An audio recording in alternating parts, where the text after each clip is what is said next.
Tengan todos un muy buen día. A mí me tocó hablar sobre la generación comprometida de Manilo Argueta. Para empezar, hablaremos un poco sobre el concepto de generación comprometida. La generación comprometida fue una generación literaria surgida en El Salvador durante la década de 1950, una década donde la represión social en El Salvador apenas comenzaba. ¿Por qué habían escritores de otros países en El Salvador? Pues la razón queda que la década de 1930 a 1950 fue una época demasiado dura para la libertad de expresión en Latinoamérica. Para algunos gobiernos autoritarios y por ende varios escritores huyeron de su país natal por miedo a ser asesinados y de así vinieron a alojarse en El Salvador. Posteriormente formar un grupo de escritores salvadoreños llamados la Generación Comprometida. Entre algunos escritores internacionales destacan Miguel Ángel Asturias de Guatemala, Manuel Mejía Vallejo de Colombia, Darío Cosier de Argentino, Italo López Vacío de México.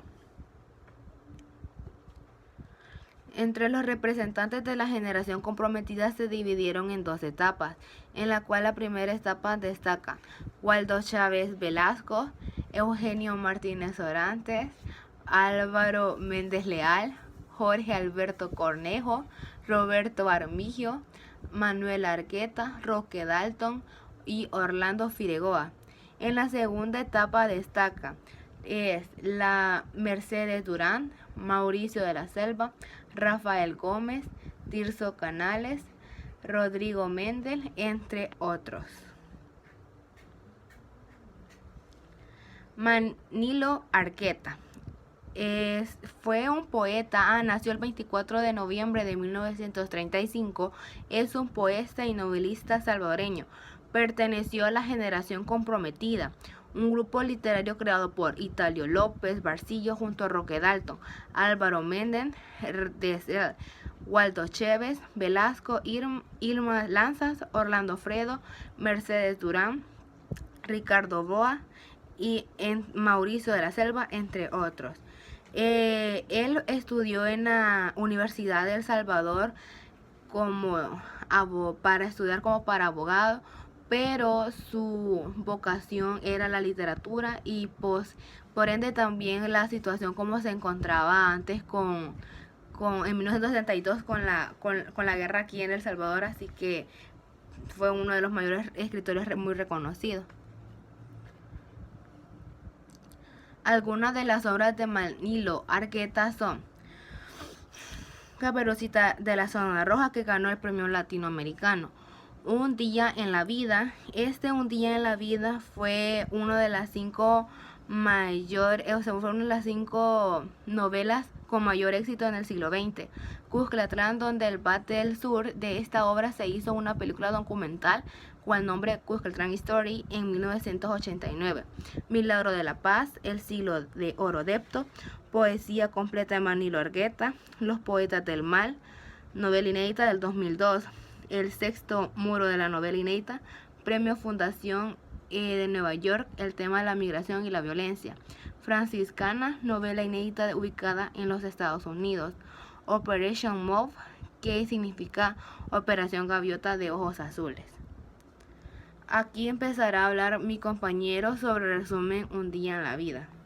Buenos días, maestro. Este día me ha tocado hablar sobre un resumen del cuento Un día en la vida de Manilo Argueta. Todo comienza cuando Lupe en una madrugada comienza a describir de que a las 5 de la mañana está despierta. Dice que para saber en qué momento tiene que levantarse observa unos agujeros. Son 3. Cuando él solo ilumina el último agujero, sabe ella que tiene que levantarse.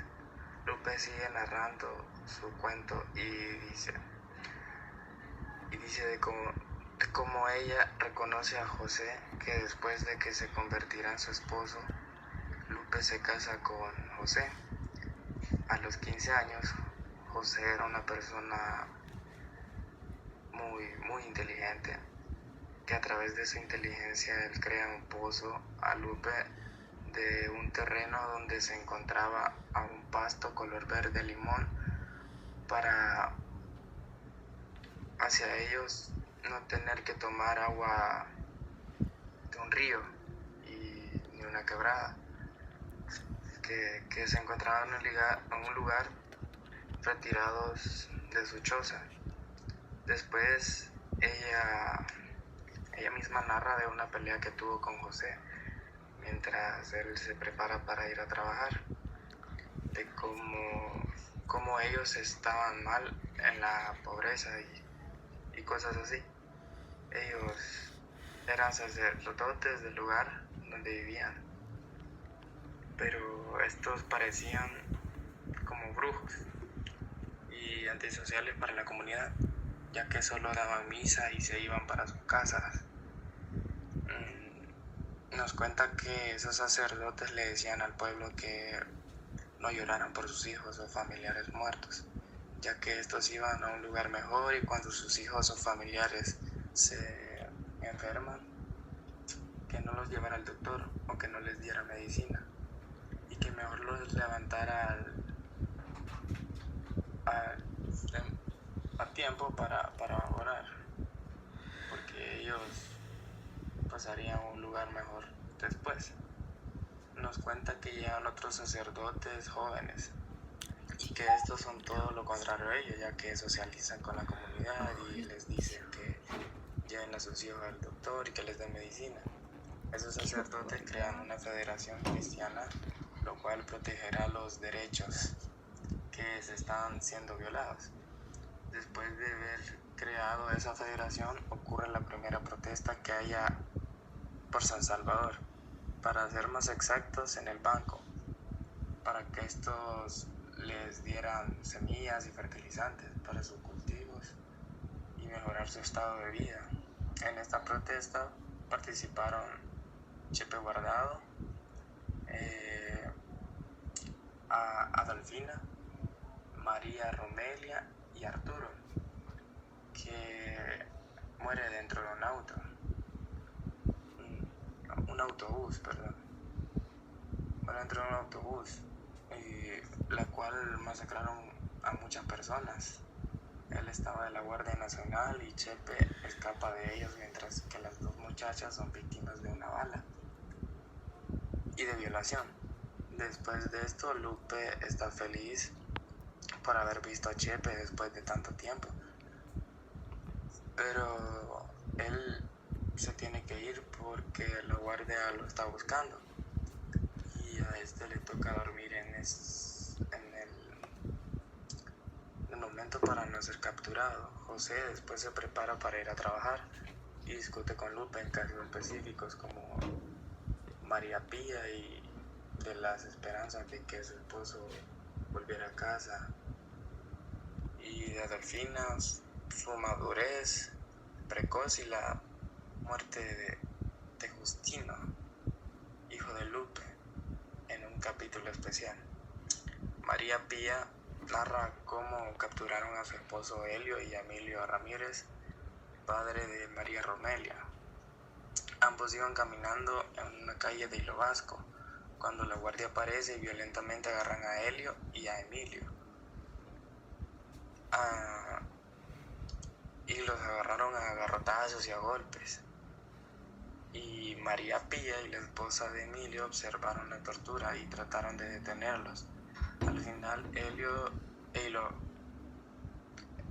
y Emilio fueron llevados a una cárcel en Hilo Vasco, donde los torturaron hasta que Emilio murió. Helio simplemente desapareció luego de eso. El cabo Martínez visita a María Pía.